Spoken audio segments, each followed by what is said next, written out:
Hi எல்லாருக்கும் வணக்கம். இன்றைக்கி நாம் ஒரு ப்ளவுஸோட பேக் நெக் டிசைன் தான் நம்ம பார்க்க போகிறோம். இதுக்கு வந்து நீங்கள் யூனிக் தான் நான் வச்சுருக்கேன். நீங்களும் அதே மாதிரி யூனிக் உங்களுக்கு ஏற்ற மெஷர்மெண்ட்டில் நீங்கள் எப்படி கட் பண்ணி வச்சுருப்பீங்களோ அந்த மாதிரி யூனிக் மட்டும் வச்சு ஒரு ப்ளவுஸ் கட் பண்ணி வச்சுக்கோங்க. இப்போ நான் கட் பண்ணது வந்து கேன்வாஸ் கட் பண்ணுறேன். கேன்வாஸை ரெண்டாக மடக்கிட்டு நமக்கு வெட்டி வச்சுருக்கோம் இல்லையா கழுத்து, அதோடு நான் அப்படியே சேர்த்து அந்த கழுத்தில் இருக்கிற பீஸ் மட்டும் வெட்டிட்டு ஷோல்டருக்கானதை நான் வைக்கிறேன். சரிங்களா? இப்போது நமக்கு வந்து ரவுண்ட் ஷேப்பில் கிடச்சிருச்சு.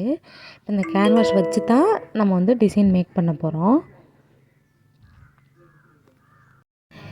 இதுக்கு 1.5 இன்ச்சு எடுத்துக்கிறேன். நம்ம வெட்டணும் இல்லையா, கழுத்து பகுதி வெட்டணும்ல, அதுலேருந்து 1.5 இன்ச்சு மட்டும் நான் எடுத்துக்கிறேன். 1.5 இன்ச்சு எடுத்து தான் நம்ம வந்து ரவுண்டாக தான் நம்ம வெட்ட போகிறோம். அதே ரவுண்டாக வச்சு வெட்டிட்டு தான் நம்ம பண்ண போகிறோம். ரொம்ப ரொம்ப ஈஸி, அதை விட ரொம்ப ரொம்ப சிம்பிள். சீக்கிரமாகவே நம்ம வந்து வேலையை முடிச்சிடறதுக்கான ஒரு டிசைன் தான் இது. அதே மாதிரி ஈஸியாக நம்ம முடித்தாலும் ஃபினிஷிங் வந்து சூப்பராக வேறு லெவலில் வரதுக்கான ஒரு நெக் டிசைன் தான் நம்ம இப்போ இதை தைக்க போகிறோம். சரிங்களா? இப்போ அதே மாதிரி 1.5 இன்ச் மேலேயும் கீழே எடுத்துகிட்டு, அதாவது நம்ம தானே வைக்க போகிறோம். இப்போ 3/4 வரைக்கும் கோடு தானே, அதுக்கு வந்து நம்ம 1.5 இன்ச்சில் எடுத்துகிட்டு கீழே 1.5 இன்ச்சில் வச்சு நம்ம அதுக்கேற்ற மாதிரியே ரவுண்டாக வந்து நம்ம வெட்டி எடுத்துக்கிடுவோம். இப்போ அவ்வளோதான். இந்த பாருங்கள், இவ்வளோ தான் யூனிக்கு வந்து நம்ம இந்த மாதிரி வெட்டி எடுத்துட்டோம். எக்ஸ்ட்ரா வந்து ரொம்பலாம் ஜாமான் வாங்கியெல்லாம் இதில் வந்து சேர்க்க தேவை கிடையாது. நம்மக்கிட்ட இருக்கிற ப்ளவுஸ் அந்த இதை வச்சு நம்ம வந்து ஈஸியாக முடிய போகிறோம். சரிங்களா?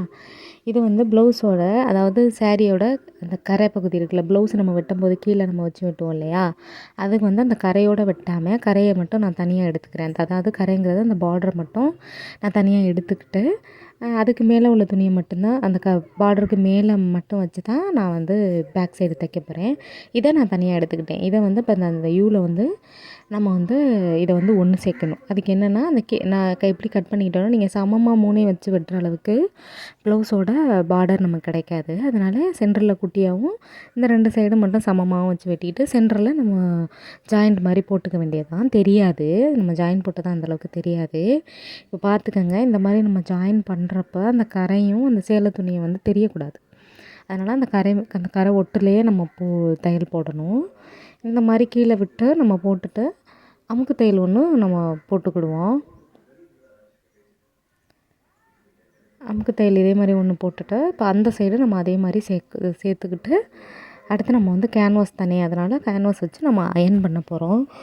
ரொம்ப நான் இதே மாதிரி கேன்வாஸ் வச்சு நான் தைக்கிறதுக்கு இன்னும் 2-3 மெத்தடு நம்ம எப்படி ஈஸியாக தைக்கிறதுக்கான வீடியோவும் நான் போட்டிருக்கேன். என்னோடய ப்ளேலிஸ்ட்டில் என்னோடய வீடியோவில் நீங்கள் போய் செக் பண்ணி பாருங்கள்.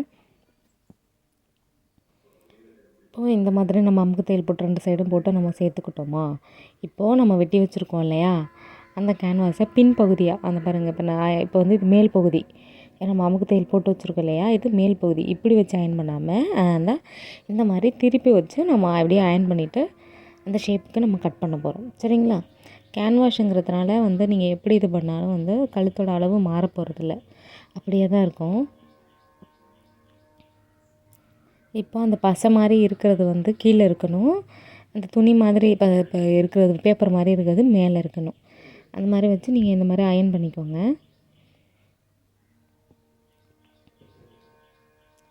நல்லா அயன் பண்ணிவிட்டு 2 சைடும் நம்ம வெட்டி எடுத்துக்கிட வேண்டியது தான்.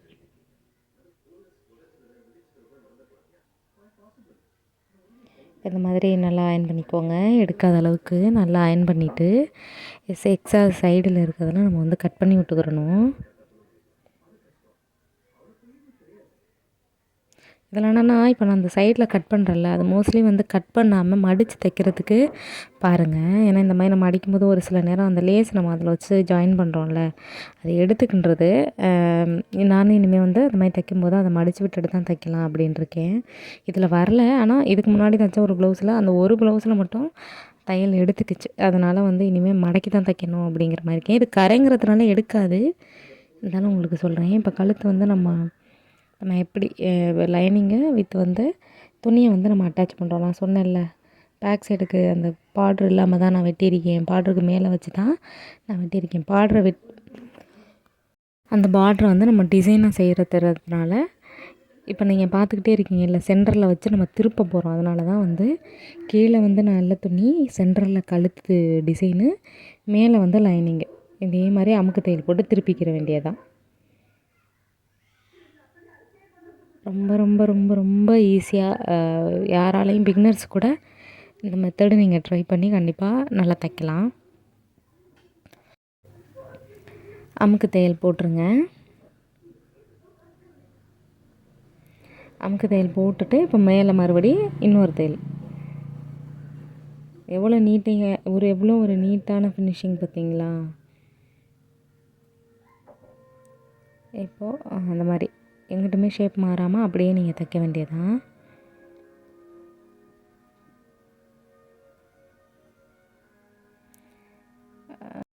இந்த ப்ளவுஸ் வந்து டிசைன் இது முடிக்கிறதுக்கு ஒரு 1/4 மணி நேரம் ஆணுச்சு.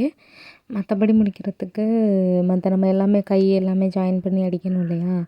மொத்தமாக இந்த ப்ளவுஸ் வந்து நான் ஒரு 1 1/4 மணி நேரம் தைச்சேன்னு நினைக்கிறேன். ஏன்னா நிறையா ஜாயின் போட்டு தைக்கணும். அதனால் வந்து கை, பட்டி எல்லாமே தைச்சு லைனிங்கோடு சேர்த்து நம்ம தைக்கும்போது ஒரு 1 1/4 மணி நேரம் ஆணுச்சு. நீங்கள் நல்லா தைக்கிறவங்களா இருந்தாங்க, எக்ஸ்பீரியன்ஸாக இருந்தாங்கன்னா இன்னுமே சீக்கிரமாக தைச்சிருப்பாங்க. எனக்கு 1 1/4 மணி நேரம் ஆயிடுச்சு. ஏன்னா வீடியோ நான் 12 நிமிஷம் காமிச்சிருக்கேன். ஆனால் நம்ம டக்கு டக்குன்னு இதே மாதிரி செய்வோமானா கொஞ்சம் அப்படி இப்படி ஆகும். எனக்கு ஒரு 1/4 மணி நேரத்துக்கு மேலேயே ஆயிடுச்சு. இந்த கழுத்து மட்டுமே நம்ம டிசைன் பண்ணி முடிக்கிறதுக்கு 1/4 மணி நேரத்துக்கு மேலேயே ஆயிடுச்சு. இதை நம்ம கொஞ்சம் எடிட் பண்ணி தானே காமிப்போம். அதே மாதிரி இப்போது நம்ம வந்து கழுத்து முடிச்சிட்டோம் இல்லையா? கழுத்து முடிச்சுட்டு சேரீயில் குட்டி குட்டியாக வெட்டிட்டு இந்த மாதிரி இது வந்து பேசிக்காக எல்லாருக்குமே இந்த டிசைன் தெரியும். அதாவது இந்த மாதிரி பண்ணுறது தெரியும். அது நமக்கு தெரிஞ்சதே நம்ம கொஞ்சம் வித்தியாசமாக நம்ம பண்ணி பார்க்க வேண்டியதுதான். கிட்டத்தட்ட இந்த டிசைனே எல்லாருக்குமே தெரியும். ஆனால் இந்த மாதிரி தைச்சா ஈஸியாக இருக்கும் அப்படிங்கிறதுக்காக தான் நான் இந்த மாதிரி வீடியோ போடுறேன். வீடியோஸ் பிடிச்சிருந்துச்சுன்னா நீங்கள் கமெண்ட் பாக்ஸில் கண்டிப்பாக கமெண்ட் பண்ணுங்கள். இந்த மாதிரி குட்டி குட்டியாக நம்ம இந்த ஷேப்பில் எப்படியே நம்ம இந்த சமோசா மாதிரியும் கூட வைக்கலாம். சமோசா மாதிரி வைக்காமல் நம்ம இந்த மாதிரி வைக்கிறோம்.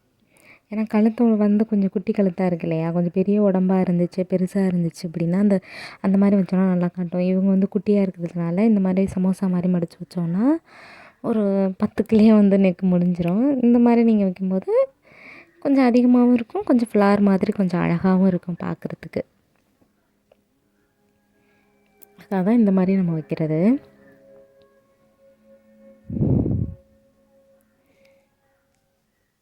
நான் இந்த மாதிரி நீங்கள் அடிக்கிறீங்கல்ல, இப்போ நம்ம இந்த மாதிரி ஒரு ஃப்ளார் மாதிரி ஒன்று செட் பண்ணும்போது அந்த ஃபஸ்ட் அடிக்கும்போதும் 2 தையல், இதை முடிக்கிறோம்ல அப்போவும் 2 போடுங்க. ஏன்னா நம்ம கட் பண்ணுவோம்ல, தனித்தனியாக நீ கட் பண்ணி எடுக்கும்போது அந்த ஒன்று அப்படியே நேராக நீங்கள் அடிச்சு விட்டிங்கன்னு வச்சுக்கோங்க, பிரிஞ்சிடும்.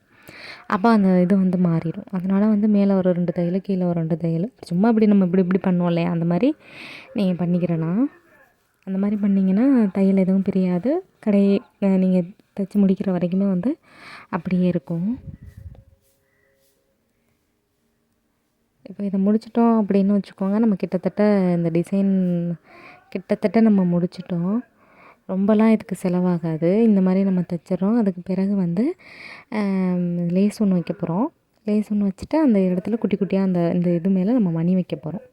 சரிங்களா? இப்போது நம்ம இந்த ஒரு ஓரத்தில் மட்டும் தானே முடிச்சிருந்தோம். இப்போ வந்து பாருங்கள் ரொம்ப ஈஸியாக தைக்கலாம். இப்போ அந்த குட்டி குட்டியாக நம்ம கட் பண்ணி வச்சுருக்கோம் பாருங்கள் ஃப்ளார்ஸ், அதெல்லாம் இப்போ எடுத்து நம்ம இதுக்குள்ளே வைக்க போகிறோம். பார்க்குறதுக்கே ரொம்ப அழகாக இருக்குல்ல? இன்னும் நீங்கள் ஃபினிஷ் பண்ணதுக்கப்புறம் பாருங்களேன், எங்கேயுமே வந்து பிசிறு தட்டாது, எதுவுமே இருக்காது. ரொம்ப ரொம்ப அழகாக இருக்கும்.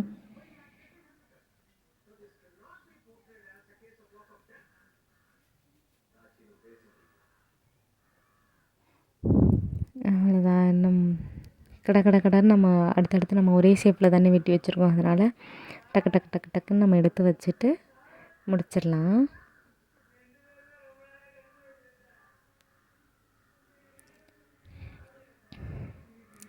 நீங்கள் வீட்டிலே தைக்கிறவங்களா இருந்தீங்க அப்படின்னா இந்த வீடியோ உங்களுக்கு கண்டிப்பாக ரொம்ப யூஸ்ஃபுல்லாக இருக்கும். கடையில் தைக்கிறவங்களா இருந்தாலும் ஓகே, வீட்டில் தைக்கிறவங்களா இருந்தாலும் இந்த டிசைன் வந்து ரொம்ப ரொம்ப யூஸ்ஃபுல்லாக இருக்கும். ஏன்னா கொடுப்பாங்க, ப்ளவுஸை கொடுத்துட்டு எந்த டிசைன் தைக்கிறது எதுவும் சொல்ல மாட்டாங்க. நான் இந்த மாதிரி பட்டு இந்த மாதிரி கொடுத்தாங்கன்னு வச்சுக்கோங்களேன், இந்த மாதிரி கரை இருந்துச்சு அப்படின்னா நான் அதுக்கு வந்து அந்த கரையை மட்டும் எடுத்து வச்சுக்கிட்டுருவேன்.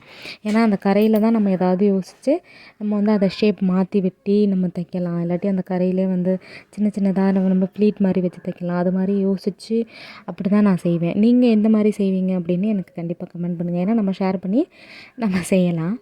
எனக்கு எந்த அளவுக்கு தெரியுதோ அந்த அளவுக்கு செய்வேன். இது வந்து இதே மாரி நான் ஒரு வீடியோ இதுக்கு முன்னாடி நான் அப்போ போட்டிருந்திருக்கேன். அது ஆனா கொஞ்சம் அதில கொஞ்சம் டிஃப்ரெண்ட்டாக இருக்கும். இது கொஞ்சம் வேறு மாதிரி இருக்கும். ஆனா பார்க்குறதுக்கு ஒரே மாதிரி தான் இருக்கும். அது வந்து நான் வச்சு பிரட்டியிருப்பேன். கீழேருந்து பின்னாடி அகல வச்சு பிரட்டியிருப்பேன். இது கொஞ்சம் வேறு மாதிரி இருக்கும். ஆனா டிசைன் நீங்க பார்க்குறப்ப பார்த்தீங்கன்னா, ஒரே மாதிரி இருக்கிற மாதிரி தான் இருக்கும். அந்த இத பார்த்துட்டு தான் அவங்க இந்த மாரி எனக்கு ஒரு நெக்கு தச்சு குடுங்க அப்படின்னு சொல்லி சொன்னாங்க. அதனால தான் இத வச்சிருப்பேன். இந்த இது நான் வச்சேன். அது மாரி நம்மளா சின்ன சின்னதா கொஞ்சம் யோசிச்சு, நானுமே வந்து டிசைன்லாம் வந்து நம்மகிட்ட என்ன காமிக்கிறாங்களோ, அத அப்படியே தைக்கிறதுக்கு தான் கொஞ்சம் ட்ரை பண்ணுவேன். கிட்டத்தட்ட நான் அத செஞ்சும் குடுத்துருவேன். என்ன பிரச்சனைனா, எனக்கு வீடியோ எடுத்து தர்றதுக்கு ஆள் இல்ல. மிஷின்லேயே ஸ்டாண்டு இது பண்ணி தான் நான் வந்து எடுக்கிறேனா, அதனால எல்லா வீடியோவும் என்னால எடுக்க முடியல. இப்போ அவசரமா குடுக்குறாங்க. காலையில குடுத்துட்டு காலர் வச்சு ப்ளவுஸ் வேணும் அப்படிங்கிறாங்க. அதே வந்து நம்ம காலையில குடுத்துட்டு ஈவினிங் வேணுங்கையில அத தான் நம்ம பரபரப்பா செய்ற மாரி இருக்கே தவிர, அத வீடியோ எடுக்கணும் அப்படிங்கிறதுக்கு வந்து சிந்தனை அதாவது சிந்தனைங்கிறத விட நேரம் இல்ல. இனிமே நெறைய நானும் ஒவ்வொரு வீடியோலயும் பண்றேன் அப்படின்னு தான் சொல்றேன். கிட்டத்தட்ட நானும் பண்ணிட்டு தான் இருக்கேன். இனிமேயும் கொஞ்சம் கொஞ்சம் நம்ம இன்னமுமே வந்து கொஞ்சம் டைம் சேவ் பண்ணி, இன்னமும் நம்ம கொஞ்சம் நல்லா ஓடணும். அந்த மாரி நம்ம தச்சுட்டு இப்போ பாருங்க நான் உங்கள்ட்ட சொன்னேன் இல்லையா? இது என்ன இது கரை தான். கரைங்கிறதுனால ரொம்பலாம் உங்களுக்கு வந்து பிசிறு வெளியில வராது. கரையில அப்படியே தான் இருக்கும். நம்ம அடிச்சிட்டோம்னா அவ்வளோ சீக்கிரத்தில பிரியாது. சீக்கிரத்தில பிரியறதுக்கு வாய்ப்பில்ல. உங்களுக்கு பைப்பிங் வச்சுட்டு அதில இந்த மாரி நீங்க வச்சாலும் ஓகே. இல்ல இந்த மாரி மேல வந்து லேச வச்சு ஒரே இத அப்படியே அப்படி அமுக்குன அப்படி வச்சாலும் ஓகே தான். ரொம்ப ரொம்ப சிம்பிள். நீங்களே பார்த்தீங்கல்ல, இது யாரா இருந்தாலும் இது வந்து தச்சிடலாம். பார்த்தீங்களா? இப்போ அந்த லேஸை நம்ம அதோட வந்து அட்டாச் பண்ணி முடிச்சிட்டோம்னா, அந்த ஃப்ளார் மாரி சைடுலலாம் வச்சுருக்கோம்ல, அதில் வந்து இந்த குட்டி குட்டி மணி விக்கும்ல, அது பார்த்தீங்கன்னா ஒரு 30 குட்டி குட்டி மணி வந்து ரூ. 20யோ ரூ. 10 15 டூ ரூ. 20ன்னு நெனைக்கிறேன். அதில் ஒரு பாக்கெட் வாங்குனீங்கன்னா 2 ப்ளவுஸ் வைக்கலாம். ஆமா. அப்படித்தான் நானும் வாங்குனேன். அது பிராண்டடா என்ன ஏதுன்னுலாம் கேட்டிங்கன்னா எனக்கு தெரியல. இப்போ என்னோட வீடியோஸ் உங்களுக்கு பிடிச்சிருந்துச்சுன்னா சப்ஸ்கிரைப் பண்ணுங்க, லைக் பண்ணுங்க. Thank you.